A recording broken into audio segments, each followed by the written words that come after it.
Colonel defence academy के managing director major NR थाकन साहब, सभी स्टाफ और प्यारे कैडेट्स को 74वें गणतंत्र दिवस की ढेर सारी हार्दिक बधाई और शुभकामनाएं। प्यारे बच्चों, आपको मालूम है कि हमारे सैकड़ों हजारों क्रांतिकारियों और स्वतंत्रता सेनानियों ने अपना जीवन का सर्वोच्च बलिदान दिया था। तत्पश्चात हमें 15 अगस्त 1947 को आज़ादी मिली थी और आज़ादी मिलने के बाद में डॉक्टर भीमराव अंबेडकर साहब के नेतृत्व में संविधान बनाने के लिए एक कमेटी गठित की गई, जिसने 2 साल 11 महीने और 18 दिन लगा करके दुनिया का सबसे बड़ा लिखित भारतीय संविधान बनाया, जिसको 30 जनवरी 1950 से लागू किया गया। और इस तरह भारत एक गणराज्य बना। गणराज्य अर्थात जिसका राष्ट्राध्यक्ष वंशानुगत न होकर देश के विधान के तहत वो निर्वाचित होया हुआ हो। इसलिए आपको और आपके परिवारों को इस रिपब्लिक डे की बहुत बहुत मुबारकबाद। प्यारे बच्चों, आपको ये भी पता है कि स्वतंत्रता के बाद में देश ने विभिन्न क्षेत्रों में काफी उन्नति की है और मुझे ये बताते हुए हर्ष और गर्व हो रहा है कि वर्तमान में जो देश का और सेना का नेतृत्व है वो बहुत ही मजबूत हाथों में है और देश का हर नागरिक ये महसूस कर सकता है कि हमारी सरकार, हमारे प्रधानमंत्री हर दिन देश को गौरवान्वित करने वाला निर्णय लेते हैं। इतिहास में शासन प्रशासन से छोटी मोटी चूक भी हो जाती है, जिसका खामियाजा मुल्क को लंबे समय तक भुगतना होता है। लेकिन वो जैसी छोटी मोटी चूक थी, उन सभी को मद्देनजर रखते हुए वो चाहे धारा 370 हटाने का काम हो, 35A हटाने का काम हो, ऐसे बहुत साहसिक निर्णय हमारे देश ने लिए हैं। और आज संपूर्ण देश ही नहीं, पूरी दुनिया दिल्ली में जो रिपब्लिक डे परेड हो रही है उसे देख करके गौरवान्वित महसूस कर रही है। यह बताते हुए मुझे गर्व हो रहा है कि इंडियन आर्मी जो विश्व में सबसे बहादुर सेना है, तीसरी सबसे बड़ी सेना है, इंडियन एयरफोर्स जो दुनिया का दूसरा सबसे ताकतवर एयरफोर्स है, और इसी तरह इंडियन नेवी। मैं आपको अथवा आपके जरिए ये संदेश देना चाहता हूं कि आज भारतीय सेना हर चुनौती के लिए सक्षम है और हिंदुस्तान विश्व गुरु बनने की राह पर तेजी से अग्रसर है। एक समय था जब हिंदुस्तान सारे के सारे वेपन्स, इक्विपमेंट्स दूसरे देशों से आयात करता था। आयात आज भी जारी है जरूरत के मुताबिक, लेकिन खुशी और गर्व इसलिए भी हो रहा है कि देश 50 देशों को हथियारों का निर्यात भी कर रहा है और ये निर्यात साल दर साल बढ़ रहा है। मेक इन इंडिया के तहत जो भी चीज हम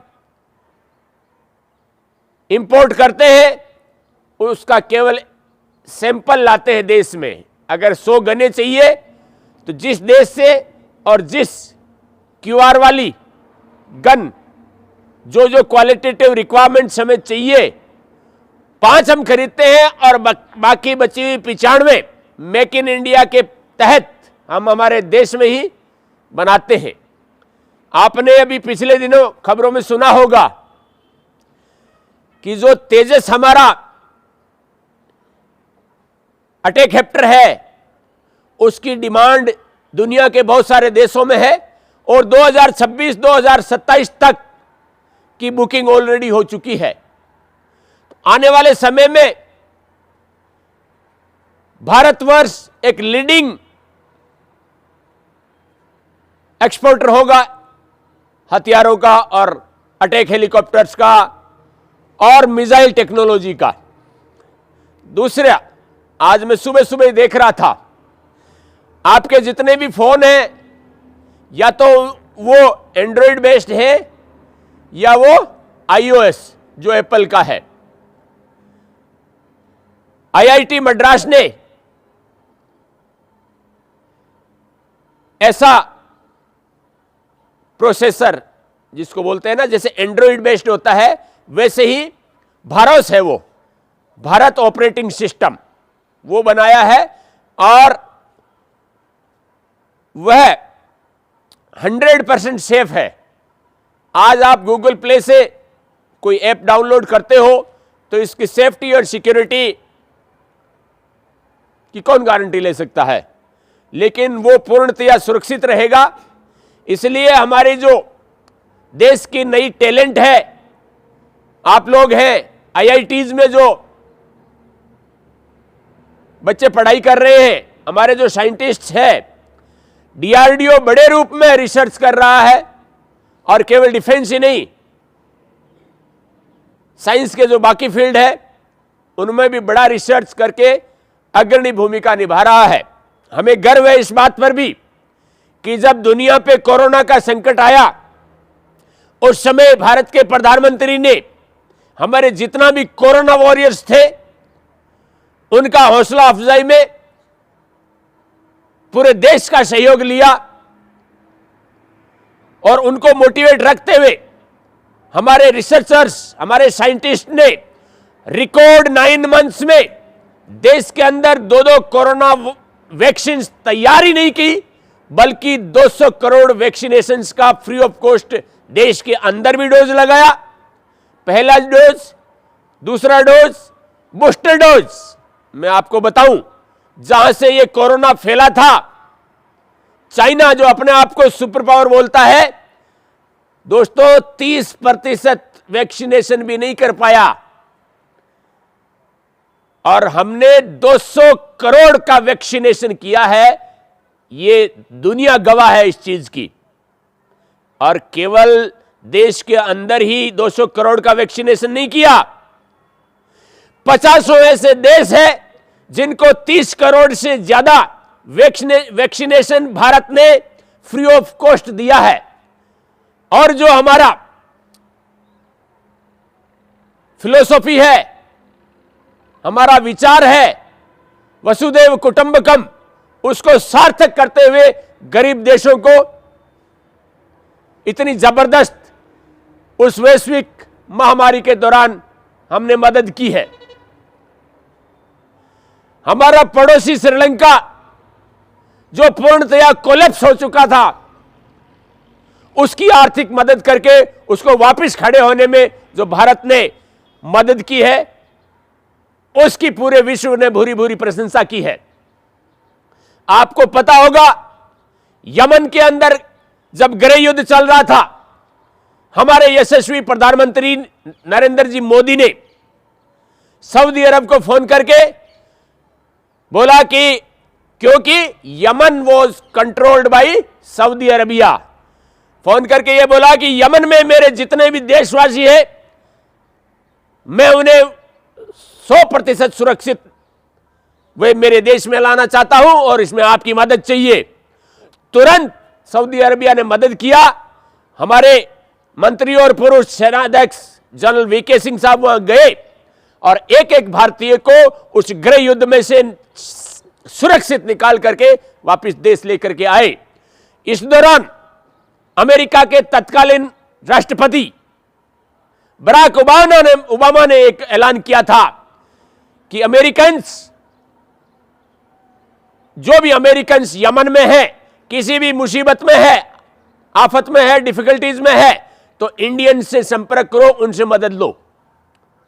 ये अपने आप में जग जाहिर कर रहा है कि दुनिया का अकेला सोल सुपर पावर जो अपने आप को कहता है वो भारत की मदद के लिए मोहताज होता है। दूसरा वाक्य बताता हूं मैं।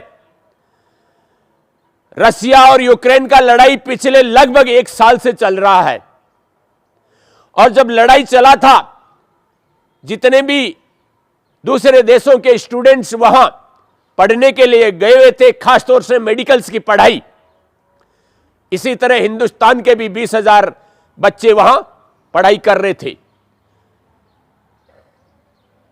हमारे प्रधानमंत्री जी ने 5 मंत्रियों को अलग अलग देशों में के किस किस देश के जरिए उन बच्चों को वापस लाना है वो भेजा गया। दोनों ही देशों से, रसिया और यूक्रेन से बातचीत की गई। दोनों ने ही सहयोग का आश्वासन दिया। और आपकी तरह जैसे आज आप यहां पे कोई हरियाणा से है, कोई उत्तर प्रदेश से है, कोई मध्य प्रदेश से है, कोई महाराष्ट्र से है और कोई राजस्थान के अलग अलग जिलों से है, भगवान ना करे ऐसी कोई आफत आ जाए तो बड़ा मुश्किल काम हो जाता है। और ऐसी स्थिति और परिस्थितियों में जो हमारे भारतीय बच्चे वहां पढ़ रहे थे, क्योंकि ये तो एक राष्ट्राध्यक्ष से राष्ट्राध्यक्ष की बात हो रही है, धरातल पे वो बात कितनी पहुंचती है वो हमें ही पता है। तो 100-150 बच्चे एक जगह थे और वो निकलने की कोशिश में थे, लेकिन बमबारी और गोलियां चल रही थी आपस में, तो हिम्मत नहीं हो रही थी। उन्हीं बच्चों ने एक प्लान बनाया, बोला कि और कोई दूसरा रास्ता नहीं है। एक कपड़ा का टुकड़ा था बड़ा सारा, उसको तिरंगे के रूप में उन्होंने लीपा और तिरंगा हाथ में लेकर के जब वो सड़कों पे, यूक्रेन की सड़कों पे निकले, तो यूक्रेन और रशिया दोनों ही सेनाओं ने 6 घंटे तक के लिए युद्ध विराम घोषित किया। यह है तिरंगे की ताकत आज के दिन। और उस समय उनके साथ में पाकिस्तान के स्टूडेंट्स भी थे। उन्होंने बोला कि आपने तो आपके देश का तिरंगा लेकर के आप तो निकल गए, लेकिन अब हम क्या करें। तो हमारे स्टूडेंट्स ने बोला, भाइयों आप भी तिरंगे का इशारा लो इस समय, और कोई आपको नहीं बचा सकता। और उन्होंने भी हाथ में तिरंगा लेकर के ही वहां से वो निकले। आपको मैं बताऊं, ये उभरता हुआ भारत बहुत सकारात्मक और बहुत दिल को खुशी देने वाले संकेत देता है। जब भारत की एक राजनयिक यूनाइटेड नेशंस में बैठ करके वहां पे ये बोलती है कि या तो भारत को यूनाइटेड नेशंस सिक्योरिटी काउंसिल का परमानेंट मेंबर बनाइए, अन्यथा ये आपकी ऑर्गेनाइजेशन सेंसलेस हो जाएगी, इसका रिलेवेंस खत्म हो जाएगा। ये कोई ताकतवर देश ही कह सकता है। हमारे प्रधानमंत्री ने नहीं कहा ऐसा और हमारे विदेश मंत्री ने भी नहीं कहा। ये बात इतने स्पष्ट तरीके से और इतनी मजबूती से हमारी एक डिप्लोमेट है, उन्होंने यूनाइटेड नेशंस की सिक्योरिटी काउंसिल में रखी है। आज भारत G20 देशों की अध्यक्षता कर रहा है और G20 देशों की जो सम्मेलन होने वाला है वो दिल्ली में नहीं, वो देश के अलग अलग राज्यों में होगा। क्योंकि हमारी ये जो विभिन्नता में एकता है, प्रधानमंत्री का विजन है कि ये पूरे संसार में जाए। इसलिए आज के दिन मैं आपको यही कहना चाहता हूं कि जो संकल्प, जो लक्ष्य लेकर के आप यहां आए थे, पूरा अपना फोकस अपने लक्ष्य के ऊपर लगा दो। जैसा स्वामी विवेकानंद जी ने कहा है, arise, awake and stop not till you achieve your goal. लक्ष्य प्राप्ति तक पूरा जी जान लगा दो, ताकि ये जो उभरता हुआ भारत है, आगे बढ़ रहा भारत है, उसमें आपका भी योगदान होए। बहुत बहुत धन्यवाद। जय हिंद, जय भारत।